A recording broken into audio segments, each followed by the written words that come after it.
Hi everyone, this is kind of an update video. I haven't put out a video in a long time, so I figured I should do a quick update and let everybody know what's going on. As far as the Cougar goes, it's going pretty well. And all I've done to it is what you've seen last. I'm waiting for the weather to break a little bit. I want to spray it with a primer, but I can't really do that inside, so I have to wait till it warms up outside. And it's still bouncing in the 50s all the way down into the 20s, and it can't make up its mind what it's going to do. So I'm waiting for that, and as soon as the weather breaks, I'll do the painting part of the Cougar. And I started on the silk span, or the covering with silk and dope. It's covering silk span to cover all like I did on that Aeromask you saw towards the end of the last part 22 of the Cougar build. But the main reason I haven't done anything is ever since part 21 I had a cold on and off all the way through part 22. I was whining about it, and it came to a head. I ended up having to go to the hospital. I found out I had pneumonia and bronchitis at the same time, and doctor says my immune system was shot. I had to not do anything for I can't remember how many days now, and my restriction days are pretty much up, I believe. But I've been going to the same doctor for 30 some odd years, so he knows me pretty well. He says no sanding on balsa, no spray painting. He says no fiberglassing. He says I don't want you to do nothing. He says stay away from your hobby shop. He says, and says when you start feeling good and your voice comes back, it's still a little crackly and I get tired real fast, but he said when that's over with, he said about 40 to 50 days, he says you'll be good to go, and that time's just about up and I'm feeling pretty good. So that's what's been going on. So I'm not whining. I don't mean to whine about it. I just want to let you know what's going on and why the videos have been coming slower and slower and slower, because I guess I've been sick for a while. So that's just about over. Let me run a little bit of the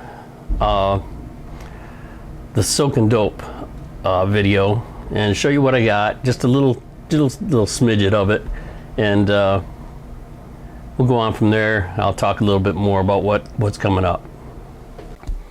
The first part of the video is going to be on silk span. It is a paper. This is some very old stuff. Was handed down to me from my dad from his early days. I think the last time he did any kind of doping on a plane was probably an old Sterling Rudderbird. But as far as silk span goes, I have no idea the last time he covered a plane in silk span. It was before my time. But this was left over from that. This is, I don't know how many years old. But silk span comes in all different kinds of color. There's yellow. And we have white.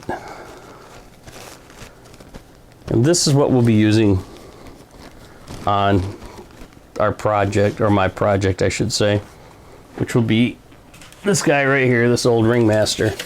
And it had silk span on it. This thing is probably, I don't know, at least 35 years old, if not older.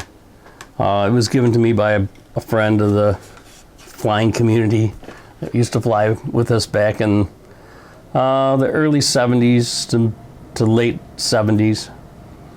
And he's had this up in his attic for a long time, so this is going to be the demonstration plane. I'm going to peel all this off and recover it with this.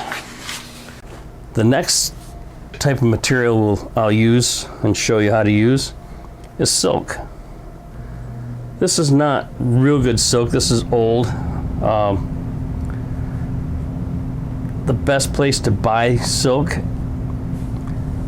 and some silk span, not necessarily the best place for silk span, but for silk would be Sig. Sig has all the silk you could ever want, different colors if you want to layer.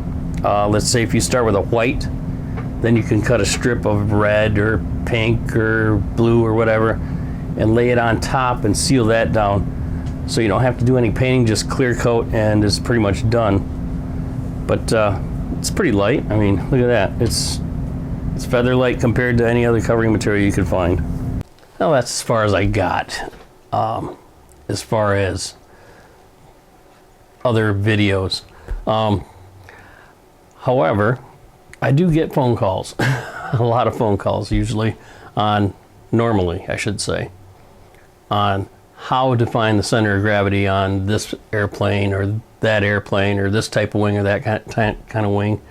And it's really hard to explain over the phone how to do it, because it's a mathematical equation you have to do, and that will tell you where once you do the math, it tells you where the MAC is, which is mean aerodynamic chord, and once you find that, it's 27% of that.